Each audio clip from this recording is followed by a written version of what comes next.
Hi, my name is John Marshall. I'm the Executive Director of the World Ethical Data Foundation and the CEO of the World Ethical Data Forum. I'd like to talk just very briefly about a couple of the peculiar qualities the data has and the peculiar qualities, in fact, of the ways we think about data. And some of the ways in which we can begin to reorient our thinking about the ethics the questions about ethics that arise in consequence of these questions about data. One thing that perhaps should be said in advance is that we do tend to, and we ought not to, conform and dote on technological progress at any price, and that this dotage is definitely an infirmity when it comes at the cost of civil liberties, unambiguously understood. We have to understand the subtlety or the nuances here, but we also have to realize that we are not floating in a void. There is a lot of history, traditionally, culturally behind us, and it would be wise to remember that we may want to at least entertain the idea of how we might explain to previous generations that despite all the literary and cinematic warnings, despite all the philosophy and critics and historical scholarship, that we may well be flinging ourselves into a state of incredible vulnerability. And it's not even because the considerations are so wonderfully subtle that they're beyond the mainstay of the populace. I mean, they're subtle as the fleets of surveillance dirigibles in some instances across the US. So it would be wise to at least be capable of beginning to heed the warnings that China is currently furnishing us with, and Russia has done, and the history of the West also, with an embarrassment of riches.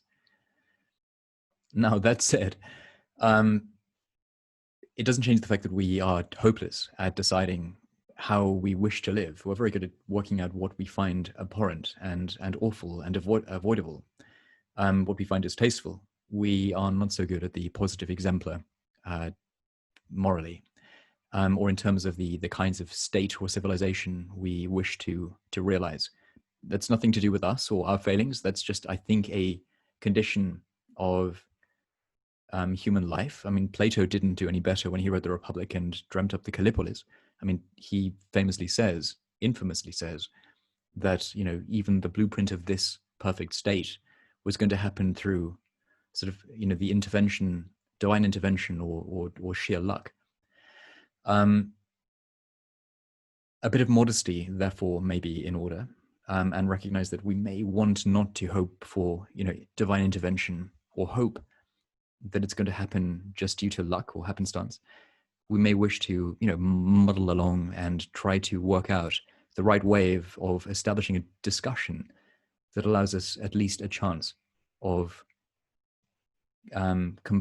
composing our differences with other cultures and traditions. Data is one of those areas now which I think allows us to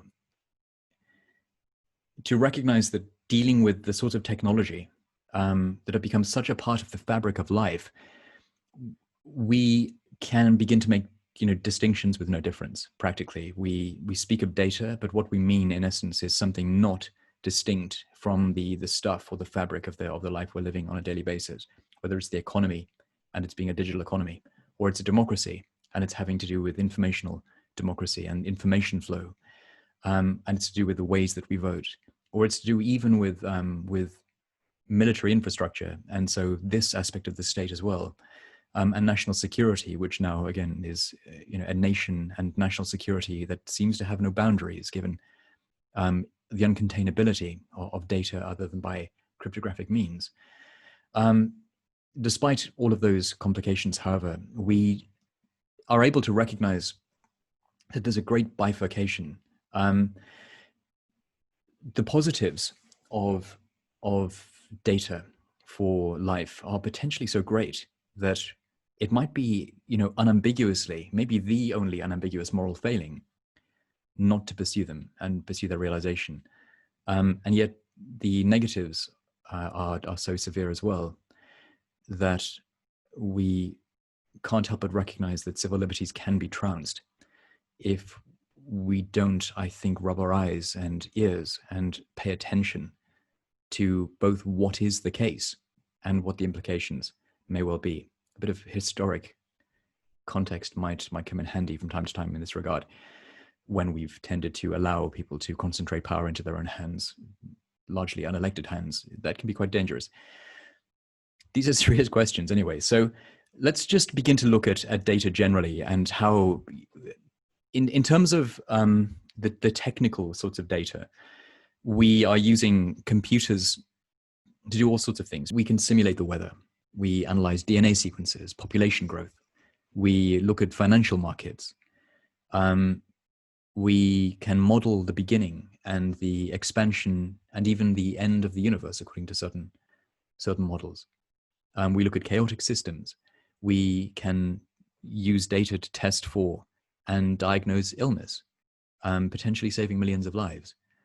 We can and have been modeling human cognition and behavior. Quantum states. We've been looking at the interactions of individuals with systems online and with one another, and even to predict the results of elections. All of this is the kind of impartial, analytic, non-interventionist observation of systems and data sets designed to understand how they evolve according to their own principles, that has proven invaluable to science and predictive analytics. However, in addition to such structuring and analysis of data in search of new insights, also exists an ever more lucrative market that recruits AI and the potential of data in order to help shape and determine these very behaviors. A recent and notorious case in point is that of Cambridge Analytica, now something everybody knows after the Great Hack documentary.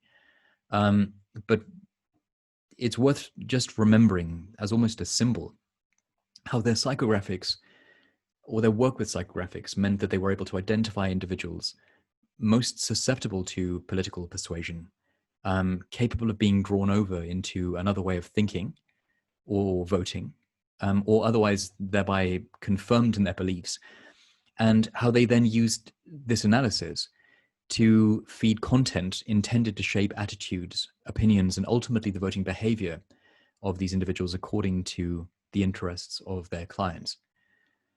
Now, manipulation of data has long been exploited for the achievement of financial and political ends. It's not at all new. Gerrymandering and malapportionment of the electorate are supreme examples of this. Yet, so goes the claim, although it is worth remembering Cory Doctorow's essay on nervousness about mind control and about Manchurianism. It's a timely corrective, actually, that essay. Yet, so goes the argument, never before has a gerrymandering of an individual's personal values and beliefs been so easily accomplishable as they currently are.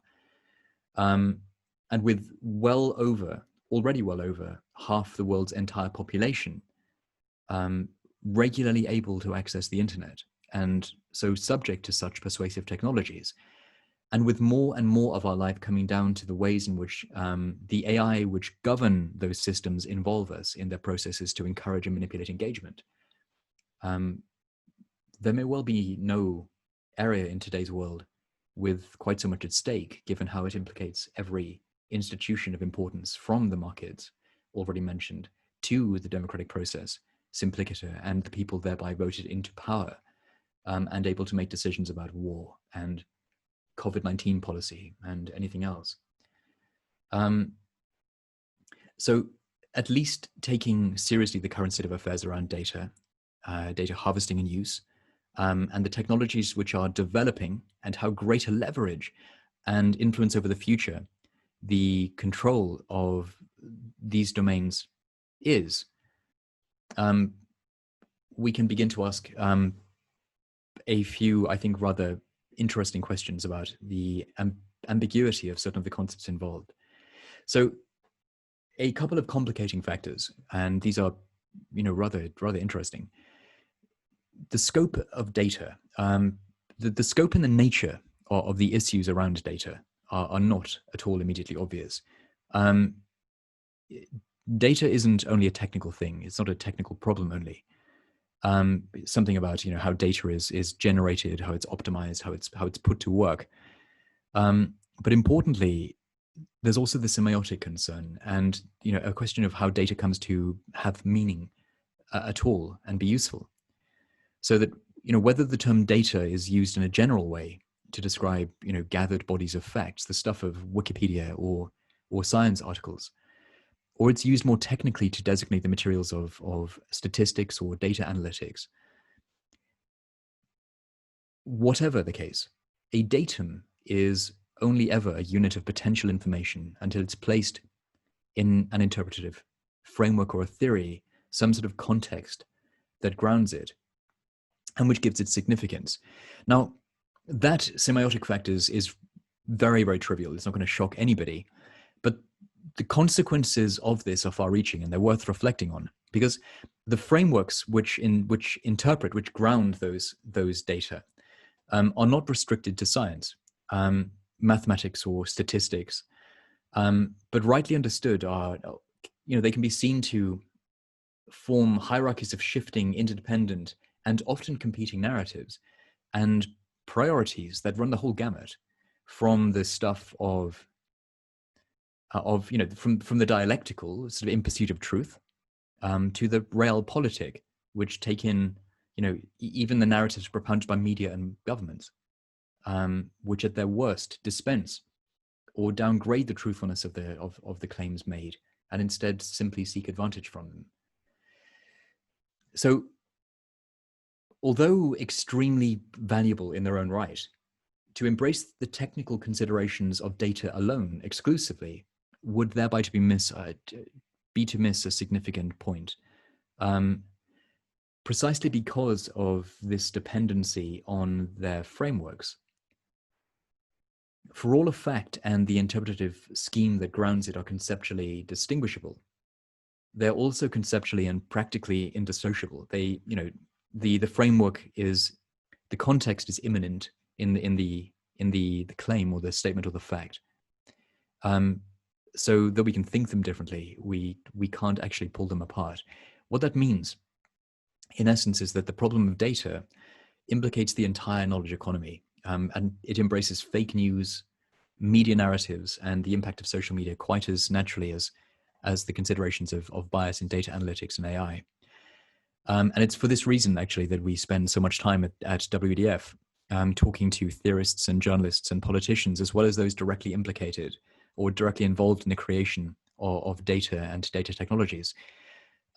It's precisely so that we can address the question as responsibly and as richly as possible. Now, what's fascinating also is that in addition to the oddness around the idea of data, is the oddness around the complacency with which we treat of ethics. I mean, ethics boards are springing up all around the place. I mean, again, notoriously, the one at Google, which lasted just a few days until it became a public issue, until it became a, it isn't even a matter of diminishing returns. It's that it was a cynical marketing ploy that didn't work out particularly well, it would appear. But for all the questions around the ways that we ought to live seem to be tricky, there are a great many boards of that sort keeping track of the answers being given, as if there is a sort of domain or an area of expertise relevant to ethical judgments.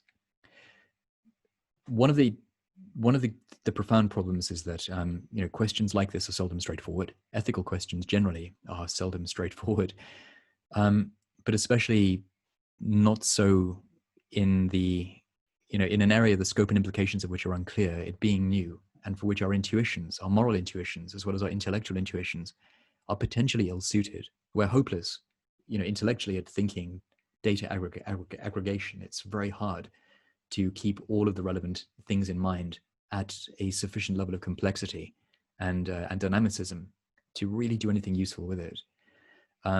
The Snowden disclosures are a case in point, where lots of information was given us about the ways in which metadata are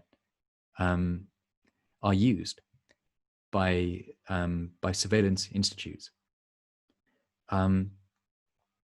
We see the fact of it, we recognize it, but we don't really understand, I think, how deep that goes. It's hard to keep this in mind. Anyway, the point is that because of the curious lack of fit between our intuitions potentially and the ethical questions that seem to arise, and the nature, in essence, of technology and data itself, this may be one of the times that we ought to avoid. We ought to try to avoid demagoguery. So if there's a right answer, in essence, potentially the answer is to establish an ongoing discussion that strives to identify and minimize the chances that we make the kinds of potentially catastrophic errors that definitive answers can incline us to, and to maximize the chances of delivering positive goods, the kinds of goods that these technologies so amply promise. What I would counsel is a bit of modesty, therefore, in light of these questions, because issues, again, as unclear, as significant, and as urgent as these ones, those around knowledge technologies generally, and I don't just mean data and AI, I also mean actually the printing press, free speech. These aren't, I think, a matter for demagoguery, but a balanced and collaborative democratic effort by people of all perspectives and traditions and even cultures, given the way that the consequences of the assimilation of these technologies implicates us all in I think, ways which are now almost a foregone conclusion. So what I would like to veer into as a way of summarizing, I think, the condition that we have all of these peculiar, we have a lack of fit between our intuitions and the ways that we're attempting to understand new technologies, that our ethical intuitions may well be a poor fit for this. And we need to start asking those questions well, is to insist that we don't get distracted. We don't have our attention diverted by the technical details, that we have to remember the matters of principle, which are behind that, which are fundamental to the issues. This requires a bit of courage, actually, because it has us have to, for the first time when we're hopeless, historically we've been hopeless at determining answers to these questions. We have to begin to weigh up what sort of future we wish to live, and what kind of life do we wish to live, not just individually, but collectively. How do we wish society or civilization to be? Not least because this is no longer just a matter of, of Britain being Britain surrounded by water, or America so unto itself, or China unto itself. But there is this this peculiar community globally, and this is going to affect the sorts of compromises we're forced to make about the ways that we're forging a future which, again, will contain and implicate everybody potentially. So we are living, I think, in a different world now, and there has to be integrity in the process of this discussion.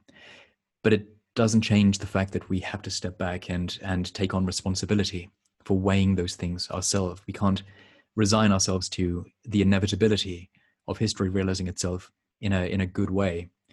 As I've said, that has tended never to work out very well historically.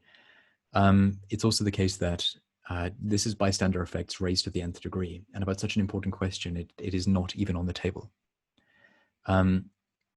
Seneca has a beautiful expression where he talks about unless we know which port we're sailing to, no wind is helpful.